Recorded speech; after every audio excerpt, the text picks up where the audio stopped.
Para po sa ating opening song, inanyayahan ko po ang lahat na tumayo at tayo po magsiawitan. Ating pong awitin ang When the Roll is Called Up Yonder, hymn number 105, When the Roll is Called Up Yonder.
Tayo po ay lumuhod para sa ating panalangin.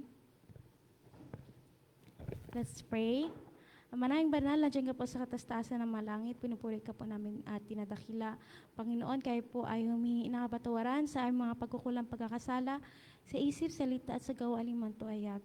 Kapasalamat po kayo, Panginoon, sa buong linggo na inyo po kami iningatan sa lahat ng aming pinuntahan, sa lahat po ng aming nilakaran. Kapasalamat po kayo, Panginoon, dahil nakarating po kami ngayong Sabado at makapagpuri po sa inyong dakilang pangalan. Maraming salamat po, Panginoon, sa mga biyaya pong patuloy niyo pong pinagkakalob sa bawat isa sa amin. Dalangin po namin ngayong gabi, Panginoon, puspusin niyo po kami ng inyong banal na Espiritu, nang sa ganun maging karapat-dapat po ang aming mga sarili at aming mga kaibigan sa iyong dakilang harapan. Nanigluhod po kay Panginoon, nanalangin sa inyo na inyo po kami patuloy na ingatan ngayong gabi sa aming pagsamba. Kapunaw ang bless sa bawat isa sa amin at ang inyong presensya po ang siyang pumagit na Panginoon. Ikaw po nawa ang siyang manguna din, Panginoon, sa mga kapatiran po namin na papunta pa lang po dito sa simbahan. Ingatan niyo po sila, ganun din sa mga kapatiran po namin na hindi po namin makasama dahil po sa kanilang mga karamdaman, spiritual man po o physical, Panginoon. Dalawain niyo po sila sa kanilang mga tahanan nang sa ganon, sa aming mga susunod na pagsamba ay makasama po namin muli. Maraming salamat po, Panginoon, sa inyo patuloy pagdinig sa aming mga dalangin. Ito po aming hiling sa Pangalan ni Jesus. Amen.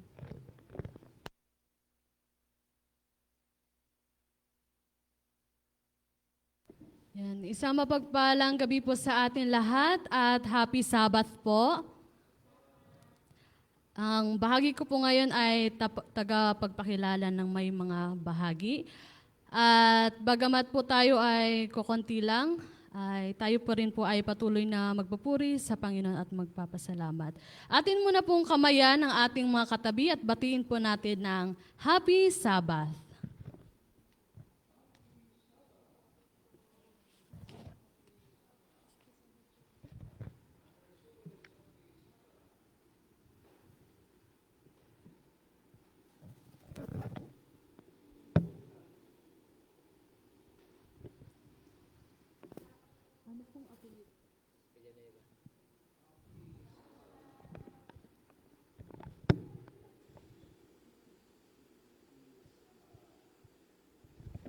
Ayan, salamat po. Tayo po ay pinangunahan sa pag-aawitan ni Sister Joyce Villanueva. At sinundan naman po ito ng opening song, When the Roll is Called Up Yonder. At opening prayer ni Sister Alchin Mascardo. At presider po ng inyong likod, Sister Queenie Ranes. Ngayong gabi mga kapatid ay meron po tayong dalawang mensahe na mapapakinggan. Ang una po ang mensahe ng awit po ng mga kabataan at mensahe po ng Panginoon na ipagkakaloob naman po ni Brother Joland Villanueva. At yon, tayo po ay atin pong isunod ang special song ng lahat po ng mga kabataan.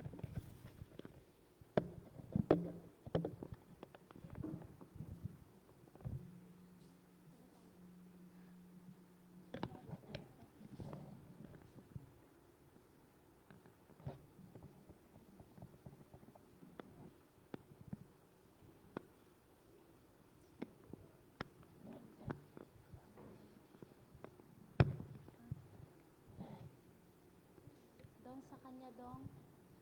Sa kanya.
Just one mic. Ating pong purihin mga kapatid ang ating minamahal na Panginoon, and I want to greet you. Happy Sabbath everyone. Are you happy mga kapatid? Okay, so nagsalita po ang ating minamahal na Panginoon kapag mayroon pong 2 o 3 o higit pa na nagsasama sa kaniyang pangalan ay naroon siya. Kaya hindi natin kailangan maging malungkot mga kapatid kung ang iba ay busy or marahil ay hindi natin alam kung ano po mga rason. Anyway mga kapatid, ngayon po ay araw po ng banal na Sabat. Kaya tayo po ay magpapatuloy sa pag-aaral. Salamat sa mga kabataan, no? Tanging sa Diyos lamang, no? Tanging kay Kristo lamang ang ating pag-asa. Amen. Parang malayo tayo masyado doon, no, kapatid? Ayan, so mas siguro mag-forward tayo dito, kapatid, o doon talaga gusto nyo sa may electric pan. Ayan.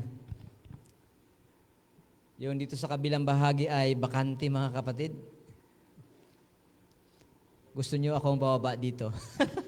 Okay, so salamat po sa Panginoon, mga kapatid, no, na napakabuti ng Diyos sapagkat hanggang ngayon tayo ay kumpleto, no? Ibig sabihin, walang bawas yung ating mga katawan, mga kapatid.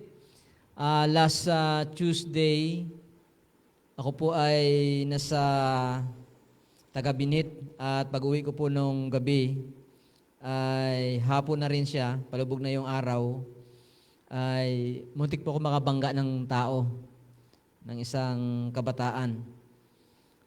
Palibasa yung mga kabataan ngayon, kapatid, masyadong lisik, no? Alam nyo yung lisik sa ako yun nun? Yung hindi sobrang kabisi sa kanyang cellphone, kapatid, tumatawid lang siya, hindi po tumitingin sa kaliwat kanan. Magkasunod po mabilis po yung takbo ko kasi sumusunod ako sa van. Tapos yung bata ay biglang tumawid, kapatid. So mahaba yung busina ko, kapatid. Pero huli na, bago siya nakahinto ay nahagip na siya, kapatid. Salamat na lang sa Panginoon at siguro hindi pa rin talaga kalooban ng Diyos, kapatid. Mayroon pa rin proteksyon ng Diyos sa akin. So, na ano lang yung side mirror ko, kapatid, napitikan at gumayon ko ng konti. Buot na lang 2 lanes, 4 lanes kabilaan, ay pilit ko pa rin siyang iniwasan, kapatid. Nag-iwas nga tayo sa mga aso. Tao pa kaya, kapatid. So, itong kabataan ito, siguro mga kaedad ni Julia or ni Joyce.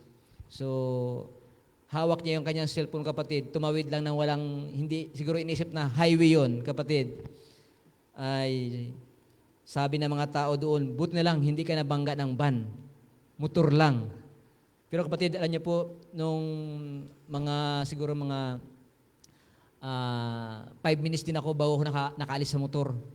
So parang naano rin ako, nagulat din ako, kapatid. So paglingon ko doon sa bata, awa ng Diyos, nakatayo pa naman din, kapatid. Pero nanginginig siya sa takot. At nung siya po ay aking binaba, kapatid, ay yung kanyang kamay ay namumula. So medyo masakit yun siya. Pero ang kanyang inisip yung cellphone niya pa rin. Sabi niya, ma, yung cellphone ko saan? Sabi niya, hawak mo. Hawak niya pa rin ang cellphone niya, kapatid. So sabi ko, gusto ko magalit, kapatid, pero alam niyo po, ang una kong naisip ay magpasalamat na lang sa Panginoon. Sabi ko, Panginoon, maraming salamat kasi kung nabangga ko yung bata, posible, ngayon ay hindi ko alam kung ano po yung mangyayari, kapatid. Sabi ko sa kanya ay, Ining, sabi ko sa susunod naman ay tumingin-tingin ka naman sa kaliwat kanan mo, huwag baka tumawid kasi highway ito. Sabi ko, ang bibilis ng mga sasakyan. Sabi ko, dalawa lang ang mangyayari sa atin dalawa. Either tayo dalawa patay or isa sa atin mga patay. So, salamat na lang, kapatid. Alam niyo po, kinausap ko yung magulang. So, bago ko umalis doon ay mag-o-offer po ko ng panalangin. Sabi ko, nanay, salamat na lang sa Panginoon na hindi ko siya nabanggat, hindi rin siya nadisgrasya, hindi rin ako nadisgrasya kasi dalawa lang po ang pwede mangyari. Either dalawa kaming mamatay or dalawa kaming madisgrasya or isa sa amin ay mawala.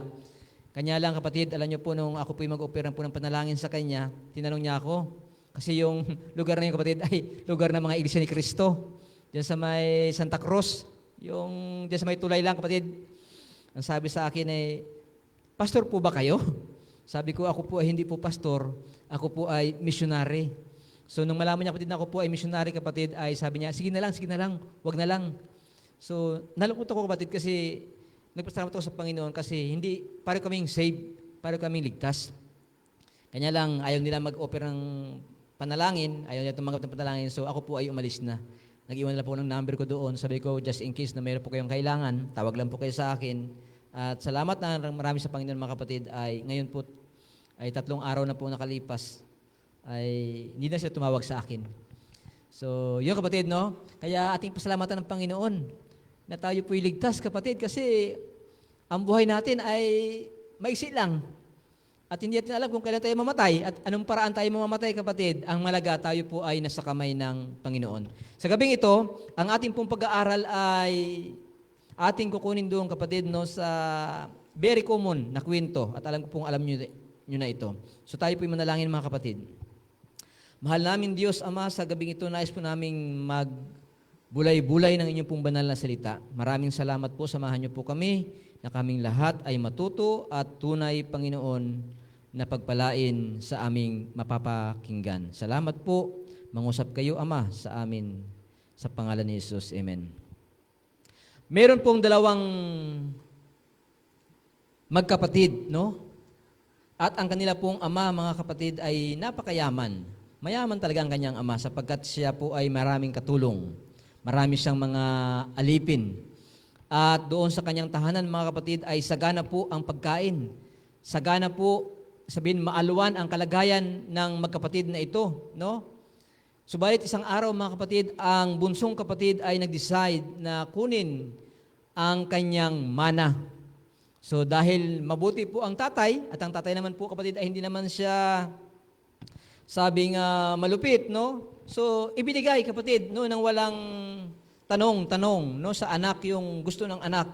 At itong anak nito mga kapatid ay umalis sa kanyang tahanan at doon ay sinubukang gawin kapatid no ang lahat ng kanyang magagawa na wala doon sa pangangasiwa ng kanyang ama. Kaya ang lahat ng bagay ay kanyang nagagawa dahil marami siyang pera kapatid, marami siyang daladalang kayamanan. Nilustay niyo ito hanggang dumating po ang panahon na ito po ay naubos. At nung maubos na mga kapatid, no, dahan-dahan na rin pong nawala ang kanyang mga kaibigan. No? Hanggang sa dumating kapatid, ang punto ng panahon na yon, sangayon sa istorya kapatid, ay nagkaroon po ng tagutom sa lugar na yon. Na ang batang ito kapatid, nung naglustay ng kanyang kayamanan mula sa kanyang ama ay nawala ng trabaho at dumating siya sa punto mga kapatid na siya po ay kailangang kumain.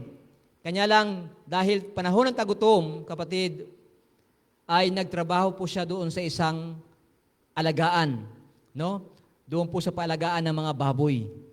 At kapatid, no, doon dahil sobrang gutom niya kapatid ay yung pagkain po ng mga baboy, pati ng baboy na kanyang alaga, ay kanya pong sinasaluhan. Hindi po siya kumain ng baboy, kapatid, ha? No, kumain po siya ng pagkain ng baboy. Sa panahon po, kapatid, no, ng Israel, yung mga hintil na nag-alaga po ng mga baboy, kapatid, no, ang pagkain po ng baboy noon, hindi po yung mga pagkain ng baboy katulad ngayon, na mga feeds, no? Ibig sabihin, yung pagkain ng baboy noon, pwedeng kainin ng tao. Dahil yung mga pagkain po ng baboy doon, kapatid, ay gawa or galing sa mga nilutong mga halaman. Kami po noon ay meron din pong alagang baboy. So, mas healthy para sa kanyang baboy noon kasi yung pagkain ng baboy namin noon ay kung hindi gabi, kangkong, yung mga lamang yung mga lamang lupa. Kapatid, yan po yung mga pagkain ng baboy namin noon. Wala mga feeds noon. Kaya itong laking ito, kapatid, no, ay nanginain doon sa pagkain ng baboy. Pero sa sobrang niyang gutom, mga kapatid, no, naisip niya one time na sabi niya doon sa bahay ng aking ama, ako ay sagana, no? Ang aking damit ay napakaganda, ang aking kalagayan ay napakaganda, marami kaming mga alipin, ang aming mga alipin ay busog, pinapakain ng aking ama. So wala kaming problema. Kaya kapatid, dumating po sa isang punto ng kanyang isip na siya po ay babalik. Sa kanyang pag-decide, kapatid, na bumalik sa kanyang ama, sinabi niya sa kanyang sarili na sabi niya, pag ako ay bumalik doon, ito ang sasabihin ko sa aking tatay, sa aking ama. Ama, huwag mo na akong tawaging anak sapagkat ako ay hindi na narapat tawaging anak sapagkat nilustay ko ang iyong kayamanan tawagin mo na lang akong alipin. Ang malaga, nandito ako sa iyo, makakain ako. Pero, kapatid, ang good things, ito po, no?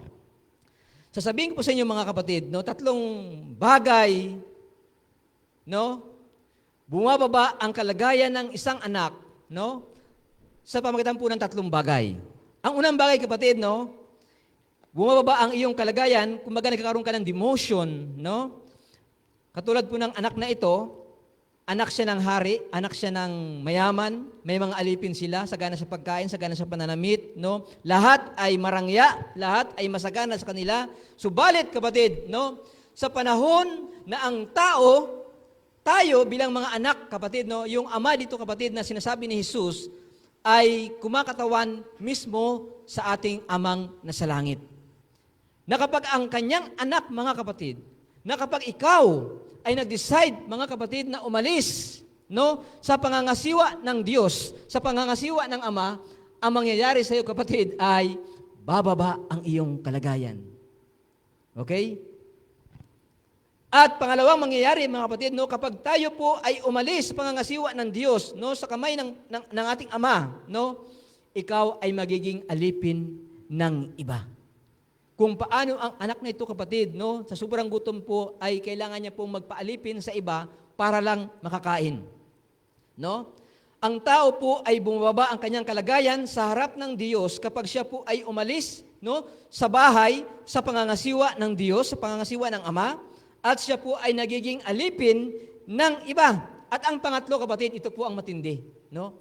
Kapag tayo po, kapatid, no, ay nag-decide na umalis sa pangangasiwa ng ating Diyos, tayo ay magugutom. Ilan kaya sa atin ngayon? Ilan kaya sa ating mga kababayan ngayon, kapatid, no, ang nakakaranas ng gutom na halos gusto na nilang mamatay? Hello? Sa atin ngayon, kapatid, mapalad pa rin tayo ngayon. Kami, nakakain pa naman kami ng 3 times a day. No? At minsan nga, sobra pa nga, may merienda pa. Yung mga bata, may pasalubong. But this time, mga kapatid, no, ang anak na ito na bunso na umalis sa kanyang ama, no, ay naging alipin ng iba at dumating siya sa punto, kapatid, no, na siya po ay nagutom na halos ikamatay niya na kaya't nakapag-isip siya, kapatid, na bumalik. Ang good news, mga kapatid, no, kapag tayo pala, no, katulad ng bunsong anak na umalis, no, kapatid, nung siya po ay naging alipin ng ibang tao at siya po ay nagutom, mga kapatid, no, nakapag-decide siya na bumalik doon sa kanyang ama. Ang good news, mga kapatid ko, ito, no? Kapag ang tao po ay napalayo sa Diyos at kapag siya po ay nakaisip na bumalik, mga kapatid, ito po ang mangyayari. Kung paano nangyari sa batang ito, kapatid, ito rin po ang mangyayari sa atin, tayo bilang mga anak ng Diyos. Nung siya po ay bumalik, kapatid, ang sabi po ng kwento, no, ng ating minamahal na Panginoong Hesus, nung makita siya ng ama na siya po ay pabalik, kapatid, ang sabi, ang mismong Diyos, no, ang mismong ama niya, ang tumakbo pasalubong sa kanya. Hello? Is that good news? Good news ba, kapatid, na kapag ikaw po ay nag-decide na bumalik sa ating minamahal na Panginoon, muli mong ipasakop ang buhay mo sa Panginoon, muli mong isurrender ang buhay mo sa Panginoon, no? Ang Diyos mismo ang excited na ikaw po ay salubungin. At nung siya po, kapatid, no, ay masalubong, ang sabi ng Ama, sabi niya, mga alipin, sabi niya, kayo ay maghanda, sabi niya, ng matatabang baka at ngayong araw, sabi niya, tayo ay magpipista. Tayo ay magsiselebrate. Kapatid, at ang sabi ng Ama, sabi niya, mga alipin, sabi niya, ipaghanda ninyo ang aking anak ng isang damit. Hindi po ordinaryong damit, kundi isang damit, mga kapatid, no, na, nagbibigay, kapatid, no, ng pagbabalik ng kalagayan. Ang sabi ng anak, Ama, huwag mo na akong tawagin, sabi niyang anak, gawin mo nila akong alipin, ang malaga, nandito ko sa iyo para ako ay makakain. Pero ang sabi ng Ama, kapatid, ang good news po, no, nung siya po ay mag-decide na bumalik sa Diyos, na siya po ay bumalik sa kanyang Ama, no, agad-agad, kapatid, ang sabi ng Biblia, siya po ay binihisan ng isang damit kapatid, no, ng isang anak ng hari. Ibig sabihin, mga kapatid, tayo, no, na nanumbalik sa Panginoon, tayo po na naglilingkod sa Panginoon, kapatid, no, na bumalik sa Kanya, ay binibigay sa kapatid, no, ng damit ni Kristo. Walang iba. Yan yung kanyang katwiran. Hindi na po binibilang ng Ama, hindi na po kapatid binibilang ng Diyos kung ano yung ginawa mo before. Ikaw, walang hiya ka, nilustay mo yung aking kayamanan. Walang ganun, kapatid. Wala tayong narinig. Kundi ang sabi ng Ama, mag-prepare kayo mga alipin ng matabang baka at tayo mag-celebrate ngayon, bihisan ang aking anak ng pinakamagandang damit at lagyan siya ng singsing sa kanyang kamay. Ang singsing na yan, kapatid, no, sa panahon po ng Israel, kapag ikaw po ay mayroong singsing galing kapatid sa hari, ikaw po ay kinikilala bilang isang anak. Kapatid, yung singsing po, kapatid, na pinasuot sa kanya po, yan po ay signifying, yan po kapatid, no, ay kumakatawan sa isang authority. You are authorized, kapatid. Kinikilala ka ng Ama bilang tunay na anak. Tayo rin, mga kapatid, no, nung tayo po ay nanumbalik sa Panginoon, no, hindi lang po tayo binisa ng katwiran ni Kristo, kundi tayo po ay ng singsing na ang ibig sabihin niya, kapatid, no, ikaw ay tunay na anak. No matter kung ano po ang iyong ginawa before. Yan yung good news, kapatid. Pero mayroon pong bad news dito. Nung malaman ng anak na pangalawa, nung panganay, kapatid, ng panganay, ang sabi ng panganay, nagreklamo yung panganay, ang sabi niya, Ama, sabi niya, anong nangyayari dito? Bakit merong selebrasyon? Nung malaman niya, kapatid, na yung kanyang kapatid, yung isineselebrate ng kanyang ama, sabi niya, anak, sabi niya, matuwa ka. Matuwa ka, anak, sapagkat ang iyong kapatid, sabi niya, ay nawala, ngunit siya po ay nakapanumbalik. Kaya tayo ngayon ay magpipiesta.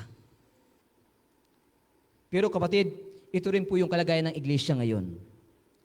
Sa bayan ng Diyos, kapatid, no, pag mayroon pong mga anak ng Diyos na napariwara, no, ng matagal na panahon at nung sila po nanumbalik, minsan sa loob po ng church, mayroon po mga judgmental. Ha? Yang anak mo na yan, na nilustay ang iyong kayamanan, yang anak mo na yan, na pasaway, ngayon, binisang mo ng magandang damit, pinagkatay mo pa ng baka, na ako, sabi niya, na iyong anak, na naglilingkod sa iyo, sabi niya, hindi ako lumayas katulad ng anak mo na yan, na pasaway. Sabi niya, ni kambing nga, hindi mo nga ako na ipagluto. Ay di sana, sabi niya, nag-celebrate kami ng aking mga kaibigan. Pero kapatid, alam niyo po, ang sabi ng Ama sa kanya, anak, sabi niya, ang lahat ng sa iyo ay sa akin. At ang lahat ng sa akin ay sa iyo. Matuwa ka at magalak ang iyong anak, ang iyong kapatid ay namatay, ngayon ay nabuhay. Nawala at bumalik. Pero alam niyo, kapatid, ang isip ng anak, ang sabi niya, ito ang aking ama ay parang hindi patas. Pag iisipin ko, kapatid, parang tama naman yung pangalawang anak, yung panganay na anak. Minsan sa buhay natin, mga kapatid, meron ba tayong ganyang pakiramdam? Ang tagal natin naglilingkod sa Panginoon, nanatili tayo sa paglilingkod sa Diyos, pero yung mga bago lang na bumalik, no? Parang sila pa yung pinagpala na tayo ay matagal na sa paglilingkod, kapatid, pero hindi natin napipil na tayo po ay nag-i-enjoy. Why, kapatid? Baka may problema ka. Baka yung problema natin, kapatid, no, katulad po ng problema ng pangalawang anak. Hindi niya alam na lahat ng nasa Ama ay sa atin at ang lahat ng sa atin ay sa Ama. Hello, kapatid. Ito po ang good news, no? Ang bad news, kapatid, no? Yung reaction ng panganay. But ang good news, kapatid, ngayong gabi, gusto ko po sabihin sa inyo, sa panahon, kapatid, no, na bumaba yung ating kalagayan dahil tayo po ay nag-decide na magsarili, no? Na tayo po ay nag-decide na gawin natin ang gusto nating gawin, walang pakialam ang Panginoon sa buhay natin, masunod tayo sa lahat ng gusto natin, no? Nagiging alipin tayo, kapatid, no, ng kasalanan, nagiging alipin tayo ng sanlibutan. At dahil diyan, kapatid, no, tayo po ay makakaras po ng kagutuman, hindi po sa tinapay o sa tubig, kundi sa salita ng Diyos. Pero ang panahon, kapatid, no, pero ang good news po, kapag tayo po pala ay bumalik sa Diyos, kapatid, no, sinasabi ng Matthew 5:45, mga kapatid, na ang Diyos ay Diyos na napakabuti sa lahat. Sapagkat ang Diyos, kapatid, sabi po ng Matthew 5:45, kapatid, no, ang Diyos po ay nagpapasikat ng araw sa mabuti at sa masama. Siya ay nagbibigay ng ulan, kapatid, doon sa mga just and unjust, no? Doon sa mga taong mabuti at masama. Para yun, kapatid, pinapaulan. Ibig sabihin, kapatid, no, ang Diyos po ay walang pinipili. Ang Diyos, kapatid, natin ay hindi po siya yung Diyos na mayroon pong special. Walang ganun, kapatid. Hindi po pwede sabihin, ito si brother, paborito ito kasi, kaya pinagpapala siya ng Diyos. Actually, kapatid, ang lahat ng anak ng Diyos ay pare-parehong pinagpapala ng Diyos. Sa katunayan, kapatid, no, mabasa ninyo sa Deuteronomy chapter 10 verse 18, no, walang paborito ang Diyos, kapatid. Lahat ng tao sa mundo, ikaw man po ay bayan ng Diyos o laban ka o ikaw po ay nasa labas ng bayan ng Diyos. Kapatid, nung si Kristo po ay namatay sa krus ng Kalbaryo, lahat ay kanyang binayaran. Lahat ay kanyang pinagkamatayan para ikaw at ako ay magkaroon po ng parehong pag-asa. Amen? Good news ba yan? Good news yan, kapatid, no? So, sa pag-alis, kapatid, sa bahay ng anak, no? Iniisip ng anak, baka siya ay buy-buyi ng ama, baka siya ay pagkat ng ama. Pero kapatid, anong nangyari po? Instead na siya po ay ipahiya ng ama, no? Sumbatan ng ama, ang ginawa sa kanya, kapatid, no, ay nirestore sa kanya ang lahat ng nawala. Yan din, kapatid, yung kalagayan natin ngayon. Ating pagkatandaan, kapatid, na kapag tayo po ay nasa kamay ng Panginoon, no, ang lahat, kapatid, ng nawala sa atin ay kanyang ibabalik. Pangalawa, mga kapatid, no, ang sabi dito, no, hindi tinitingnan ng Diyos o ng Ama yung ating mga pagkakamali na nagawa, ang kanyang tinitingnan, ano yung iyong desisyon ngayon after mong magkasala. Hari nawa, kapatid, marami po tayong mga nabautismuhan last harvest. Pero kayo na po ang magsabi, kapatid, by observation, marami po ang nawawala at nanghihina o hindi na po makita sa loob ng bahay-sambahan. Ano ang rason, mga kapatid? Marahil hindi na natindihan, kapatid, na yung kailang tinanggap, kapatid, no, ay very special. Hindi po naging judgmental ang Diyos sa kanyang anak. Ang kanya nakita, kapatid, no, yung concern niya sa anak, kapatid, no, ay totoong pagmamahal, kapatid, na hindi po kayang ibigay ng sanlibutan. Ang sabi dito, kapatid, no, nung bumalik po yung anak doon sa kanyang ama, no, ang anak mismo ang nagpatutuo kung gaano kabuti yung kanyang ama. Pero sa isang banda, kapatid, yung panganay na anak, parang mali ang kanyang pananaw sa kanyang ama. Kumusta tayo, kapatid? Kumusta po yung ating pananaw sa Diyos? Yung ating bang pananaw ay katulad doon sa panganay o doon sa bunso? Kapatid, hindi nagkamali ang bunsong kapatid nang siya po ay bumalik sa kanyang ama, sapagkat iniisip niya na siya ay dapat lang na maging alipin, pero ang ginawa po ng kanyang ama, kapatid, no, siya po ay itinuring at ibinalik yung kanyang pagiging totoong anak. Sa patang po ng pagbibihis ng damit, kapatid, no, ng hari, at sa pagsuot, kapatid, no, ng singsing, na ang kapatid, no, siya po ay authority, kapatid, no? Ayan. So, instead na demotion, kapatid, ang nangyari po ay naging promotion. Hello? Kumusta tayo, mga kapatid ko? Atin bang napipili, kapatid, yung promotion ng Panginoon sa buhay natin? Nung tayo po ay wala pa sa Panginoon, kapatid, di ba? May problema tayo. Stress tayo. Maraming mga tao ngayon po nagpapakamatay, kapatid. Kung naalala ninyo nung nakaraan lang, nung kami po ay nasa Kuyo, kapatid, no? Balitang-balita, no? Isang ina, no? Kasama ng kanyang 3 anak na mga gwapo't magaganda, kapatid. Ang asawa nito ay isang pulis. Ang sabi ng kwento, mga kapatid, no? Nagawang sunugin ng ina kasama yung kanyang 3 anak. Nagpakamatay, kapatid, dahil sa stress. Bakit po, kapatid, nung in-interview, ang sabi doon, yung pulis na ito, kapatid, na asawa niya, no? Bagamat malaki ang sweldo ng pulis, kapatid, ang binibigay lang po na allowance ay 2,000 monthly. May kabit pa. Hello, Ate Crispa. Ilang percentage kaya yung doon sa kabit? Kawawa naman yung asawa, may 3 anak pa, bagong mayroon pang maliit na anak, kapatid. Sa sobrang stress ay nagpamatay. But we are happy, mga kapatid, sapagkat hindi po natin kapatid noon naiisip yan dahil meron tayong Diyos na pwedeng tawagin. Amen? Kaya mga kapatid, sa gabing ito, no, wag natin kapatid, no, wag natin kapatid na subukan na umalis, no, sa pangangalaga ng Diyos. Huwag natin kapatid no, isipin kapatid na kapag tayo po ay wala sa pangalan ng Diyos kapatid no, tayo po ay magiging malaya. Tayo po ay magiging alipin ng sanlibutan. Tayo kapatid no, ay magiging alipin po ng kasalanan. At darating po ang panahon, gustuhin mo mang kumain kapatid, ay makaramdam ka ng sobrang gutom. Hindi po sa tinapay, sobrang uhaw, hindi sa tubig, kundi sa salita ng Diyos. Kaya kapatid, ngayong gabi ang aking pong dalangin sa bawat isa sa atin, tayo na tumanggap sa Panginoon ay magpatuloy sa paglilingkod. Ating isipin kapatid no, na lahat ng nasa Diyos ay sa atin. At ang lahat ng sa atin kapatid no, ay sa Diyos. Ibig sabihin mga kapatid, ikaw po ay bagong mananampalataya, ikaw po ay bagong tanggap sa Panginoon. Kapatid, hindi po usapin dito kung matagal ka na o bago ka. Ang usapin dito, ikaw ba ay tunay na anak ng Diyos?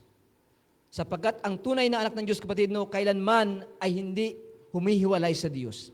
One time, kapatid, nabasa ko sa Biblia, ang sabi ni Job, hindi ko lang matanda ko sa verse 21 yan, chapter 21. Ang sabi niya doon ay, Panginoon, sabi niya, alisin mo na ang iba, huwag mo lang akong hihiwalayan. Huwag mo lang, kung sa ibang term, kapatid, no, huwag ka lang humiwalay sa akin. Sapagkat alam ni Job, kapatid, sa kanyang karanasan, na kapag siya po ay hiwalay sa Diyos, kapatid, wala na siyang pag-asa. Wala na siyang magagawa. Nawa, kapatid, sa gabing ito, ang aking pong dalangin, no? Habang tayo po ay nasa kamay ng Diyos, habang tayo po, kapatid, ay naglilingkod sa Diyos, madaman natin yung karanasan ng bunsong anak. Na bagamat tayo po ay nakagawa ng maraming kasalanan sa harap ng Diyos, and yet, mga kapatid, God forgives. Pinatawad tayo ng Diyos at siya po ay binihisan ng bagong damit bilang isang tunay na anak at nilagyan siya ng singsing, kapatid, no, patunay na siya po ay totoong anak ng hari. Tayo man rin, kapatid. Yan din po ang parehong kondisyon sa atin. Kaya, wag natin, kapatid, no, mag-isip na tumalikod. Huwag natin isipin na umalis sapagkat sa ating pag-alis, kapatid, tiyak ang kaaway ang sasalo sa atin. Wala tayong pag-asa, kapatid. Kaya sa gabing ito, kapatid, no, madama nawa natin no, yung kasiyahan sa paglilingkod. May kasama man tayo o wala, kapatid, ang mahalaga, kasama natin ang Panginoon. Di bali nang mawala ang lahat, kapatid, huwag lang mawala ang ating minamahal na Panginoon. Di bali na tayong hiwalayan ng iba, kapatid, ang mahal, kapatid, huwag tayong hihiwalay sa Diyos at hindi tayo hiwalayan ng Panginoon.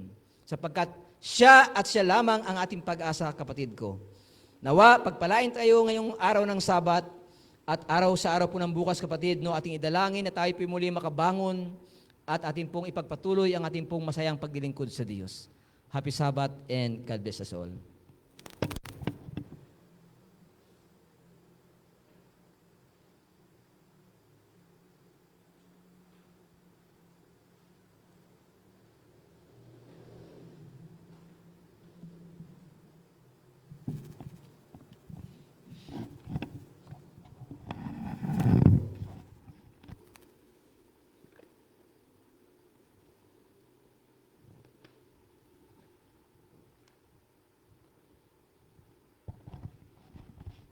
In response, in the wonderful message we have heard this evening, let us all stand and let us sing softly and tenderly. Hymn number 161, softly and tenderly.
Minamahal po namin, dakilang Diyos, Amang Banal. Ngayon na kami po ay nag-decide na bumalik sa inyo, tulungan kami, Panginoon, na muling magpatuloy at magpapatuloy sa paglilingkod. At hindi na po iisipin, Panginoon, na babalik sa dating buhay. Sapagkat sa aming pag-decide na bumalik sa aming buhay sa nakaraan, Panginoon Diyos, ang kapahamakan, ang kawalan, at ang walang kasiguruhang buhay ang aming mararanasan. Subalit ngayon, Panginoon, amin pong muling pinagtitibay ang amin pong panata na kami po ay magpapatuloy hanggang sa pagpapakita ni Kristo sa ikalawa. Kami nawa ay masumpungang mga tapat at magtagumpay sa mga paglilingkod na ito sa mundong ito. At mangyari, dakilang Diyos, sa inyo pong pagbabalik, kami lahat ay makasama na bibigyan ng putong ng buhay na walang hanggan at walang mawaglit sa amin. Ang inyo pong patuloy na pag-iingat, pagpapala, ang inyong igawad o Diyos sa bawat isa, at ingatan kami sa aming mga pag-uwi ngayong gabi, sa pangalan ni Jesus. Amen.